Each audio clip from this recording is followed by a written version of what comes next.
What's up, everybody? Welcome back to Make It Custom. I'm Carl Fisher, and today I'm back on the Model A Roadster project. I'm working on that firewall. I'm gonna get that thing fully welded in this video. So first up, gonna yard the motor out. And anyway, let's get started. Oh, and thanks a lot to everybody who went bananas on our Black Friday sale. Riley and James are packing stuff up and shipping things out, and people are probably already getting stuff as they're watching this video. So just huge thank you to everybody that got in on that. And lots of people are stoked on the new bead forming tools, which you can find online. We are going to keep those at a bit of a discount for a while, just because we're introducing a new tool and we want to get everybody excited about it. That's what we did the firewall with. We're going to introduce our firewall as well. If you guys want to do the same firewall on something on your own project that has the similar size cowl, like I'm talking 31, 32, 33 kind of era cars, that'll be on the site as well. So anyway, let's get into the video.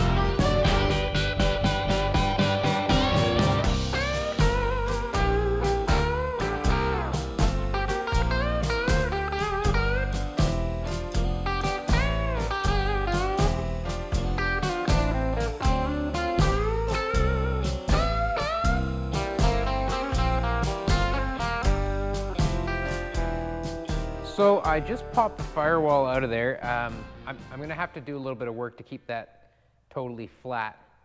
I worked on it a little bit, just kind of like pressing it against a table, and I just want to make sure that it goes in here totally flat, which I guess I'll be able to tell by, you know, this flange also. But anyway, before I actually put that in there, what I'm thinking is now would be a good time to fill these holes. These are the ones that used to attach the old firewall.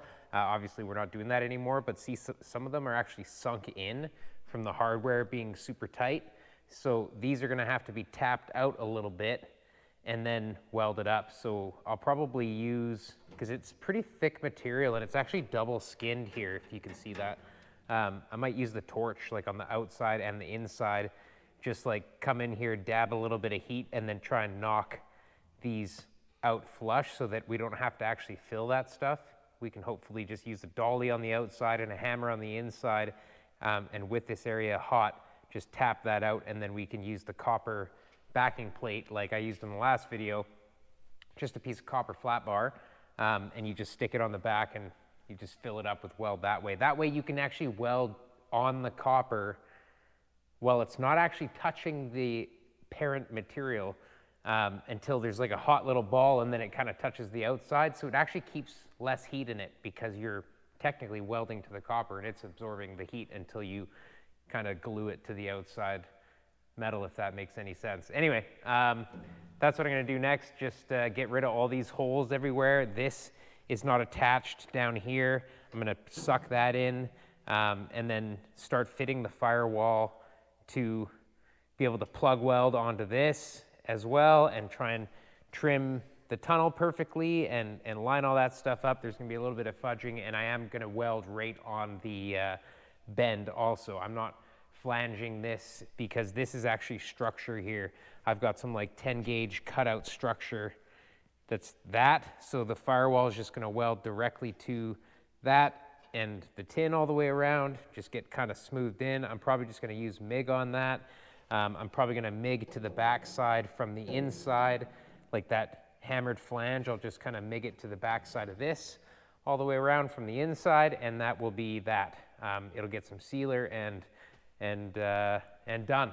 That's the goal. Let's get to it.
Okay, it looks like I have a little bit of flange work to do, just kind of on this little spot here. I think that's all that's holding it up. A little bit of fitting to do, and then we'll get it tacked in.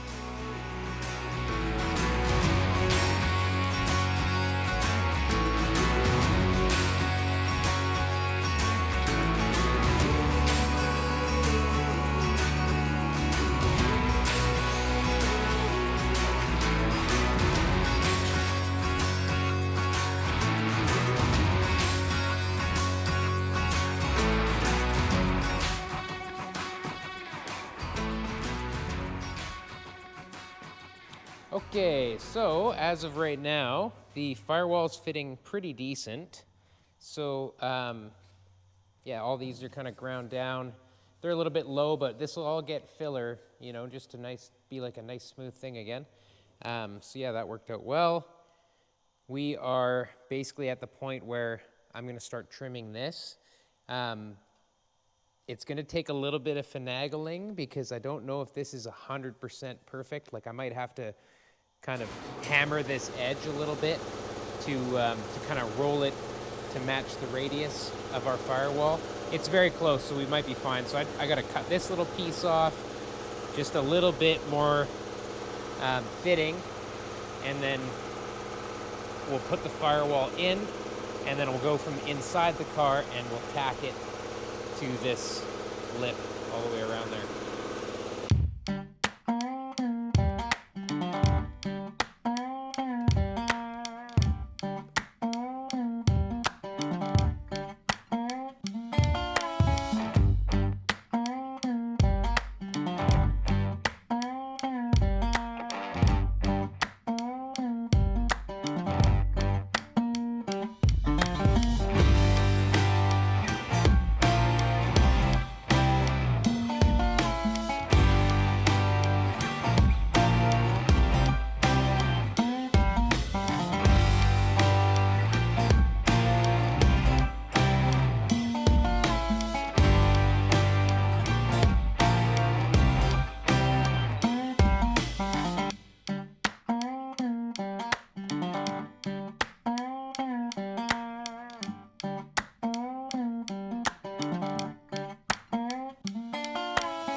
All right, so where are we at?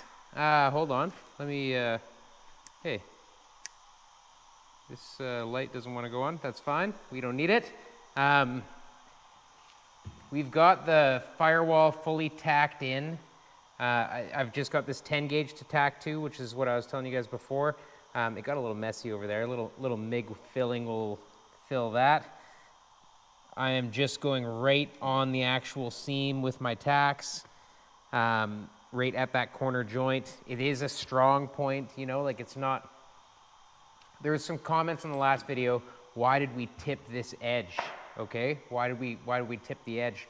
It's preferable to tip an edge because then you've got a flat area to hammer if you were going to like TIG weld something in and hammer weld, like hammer the weld and stretch it back out after the welding has shrunk it, okay, if that makes any sense.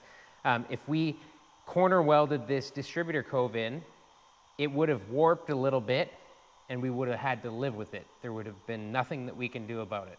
But like I was explaining in the last video, if you have a flat firewall and you have a distributor cove with a flange that you have made flat so that it sits flat when you put it on something flat, then you can weld that in and just hammer it back down on something flat to stretch it out and it will stay perfectly flat, right? It is just a better process to do it that way. In this case, it didn't make sense and we've got, you know, 10 gauge to weld to. It's not like we're welding to sheet metal, so it's kind of whatever. There's nothing wrong with doing it this way.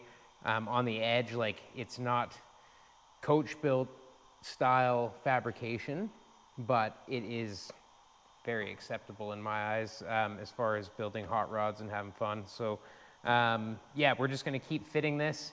And I was just kind of tweaking around and, you know, this firewall wasn't totally sitting flat. So I would tack here, and then I'd kind of bang it out a little bit, get another tack, move along, and try and get it super flat. Like it's pretty flat. I'm really happy with the way it's turning out. Like, I love that firewall so much. The design is so cool. It's Zephyr-esque, has a nice shiny distributor cove. It's, yeah, stoked. So I'm just gonna keep on going, do a bunch more welding, and try and get this thing ready for Elio tomorrow. Actually, tomorrow I'm taking off, but Elio's gonna be here, and he's going to work on the exhaust a little bit more. If you remember, we had exhaust, dual exhaust all the way up to the small block Chevy block hugger shorty headers, but we now went to these Lakester headers, and Elio is making some, here's all his bends. Here's a look into Elio's brain. Woo! He's doing an awesome job. So yeah, we're gonna have capped Lakester headers into 2-inch exhaust that is stainless underneath the car. It's gonna dip right below that, like right here, the secondary exhaust pipe. Yeah, he's working on that tomorrow, so I'm gonna try and get this, like it's 11:20 p.m. tonight. I'm gonna try and get this thing done over the next couple hours and shove the motor back in. Yeah, whatever, it's a late one.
Okay, so got lots of the firewall smoothed out. I am using 80 grit Rolox. I use the 3M Cubitron discs.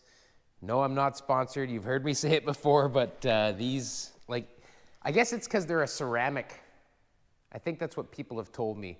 So there are other companies with ceramic stuff too, but the ceramic abrasive seems to really cut and stay sharp.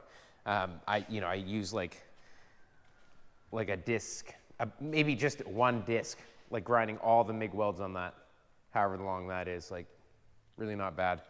And then I use just 80 grit on a DA, dual action sander, just 80 grit. It's not perfect, but it's like a really good bite for your primer, your sealer, your whatever next steps are, right? So I just 80 grit, and that's kind of as far as I go. Next up, I'm just gonna like grind a few of the little tacks that I used to put this in place while I welded it from the backside. So there's just a few tacks on the outside of the firewall that I don't want to be there. And then I'm gonna come in and I'm gonna grind all these attachment tacks that are from the inside. So I've just welded. You can see like my weld penetration on like these corners and stuff. We're just gonna put some sealer in here, sealer up here, that kind of thing. It doesn't need to be full welded, but I just got the lip welded all the way around to attach it. Super stoked with the way it's all coming together, because like we backtracked on this, right? There was that motor and transmission in this car, fully hooked up, plumbed with exhaust, everything.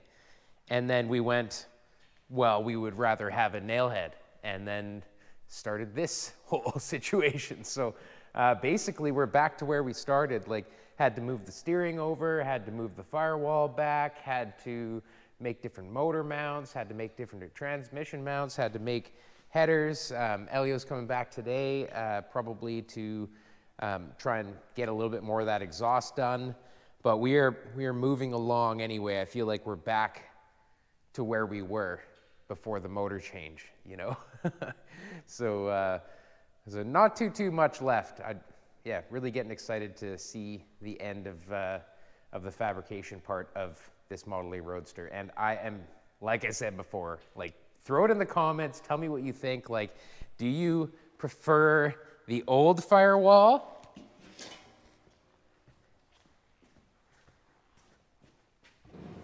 Do you prefer the old Firewall or the new one?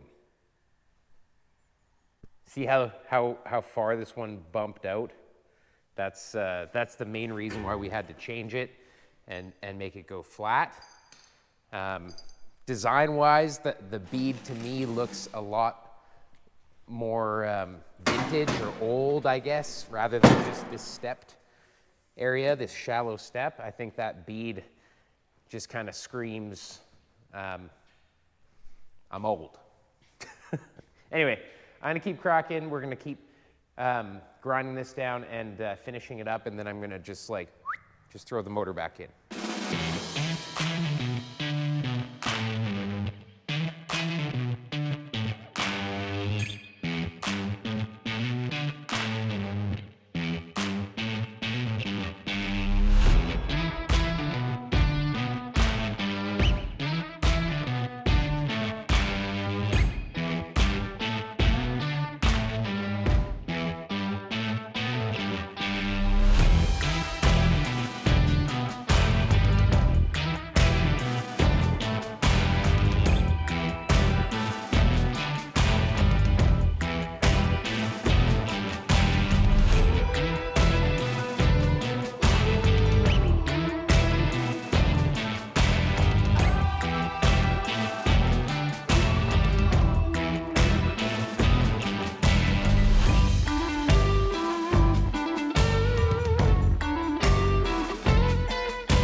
All right, we are all done with the Firewall. It is completely back in, motor's back in. I'm super happy with the way it looks. It totally dates the car, a little bit older. Elio and I were just talking about it, and that was the objective really, is that now that we've got an old school engine, you know, it gave us the opportunity to remake the Firewall to kind of match, because originally this build was going to be fuel injected, and I know that shouldn't, you know, in some people's mind, it doesn't really translate into how things are fabricated, but in my mind, there's certain looks, right? Like the early cars had early style metalwork and big profile beads and that sort of thing. It wasn't so much like steps and stuff like that old Firewall. So anyway, I'm super stoked with the way it turned out. That motor is just like nestled right in there. We're gonna go to a smaller distributor. It might still not be able to come out without just dropping the engine mounts a little bit, but no big deal there. And yeah, anyway, that's it for this episode of Make It Kustom. I wanna thank everybody for watching. I also wanna say that I'm a dummy, and I started the Black Friday sale like a whole week early. So it's been a Black Friday sale and is continuing to be a Black Friday sale until Black Friday, which is still not here yet when you see this video. So I guess go get your Christmas presents or whatever. We got all of our profiling tooling, sorry, not profiling tooling, our hammer form sets. They're all kind of going out and getting cut. This is what you can expect from the hammer form, similar to the Firewall. Just beautiful beads. Stuff that bead rollers can't really do. So it's we're trying to just get a little bit of the Pullmax capability into your hands for super cheap. Right, Elio? Yeah, absolutely. Anyway, once again, thank everybody for watching. Don't forget to like, click subscribe, hit notifications, share it around. Also, if you have not checked out Make It Kustom Unleashed, that's our second channel. And tons of stuff's going on right now, like visiting vintage tin customs. We did like a road trip in the 51 Mercury. What happened to that car? It sold. There it is. It's all on that Make It Kustom Unleashed, as well as a bunch of other crazy content. So go check that out. We're on Patreon, blah, blah, blah. japhandskustoms.com. Bye.